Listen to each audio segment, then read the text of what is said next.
আমাদের অধিকার, আমাদের ভবিষ্যৎ এখনই। এই প্রতিপাদ্য নিয়ে কাউনিয়ায় মঙ্গলবার সকালে বিশ্ব মানবাধিকার দিবস পালন করা হয়েছে। জাগরণী চক্র ফাউন্ডেশনের মর্যাদা প্রকল্পের আয়োজনে বালাপাড়া ইউনিয়ন পরিষদ চত্বরে এক আলোচনা সভা Balapara UP chairman Mohammad answer আলীর সভাপতিত্বে অনুষ্ঠিত হয়। সভায় বক্তব্য রাখেন এসআই আনোয়ারুল ইসলাম, ইউপি সদস্য আমিরুল ইসলাম পলাশ, ইউপি সচিব আবু সাইয়েম, ইউনিট ম্যানেজার অনিতা রানী, ফিল্ড ফ্যাসিলিটেটর শিরিনা বেগম প্রমুখ।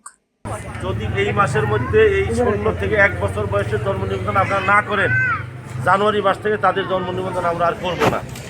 তারা ইউনিয়ন পরিষদের একটা নাগরিকত্ব সনদ নিতে আসবেন, চারিত্রিক সনদ নিতে আসবেন, প্রত্যয়নগত। আলোচনা সভার পূর্বে একটি র্যালি বের করে উপজেলার বিভিন্ন সড়ক প্রদক্ষিণ করে। এই দিবসটি উক্ত প্রকল্পের আওতায় টেপামধুপুর ও কুরসা ইউনিয়নে অনুষ্ঠিত হয়েছে। সাবরিনা জলিল, সবার কথা।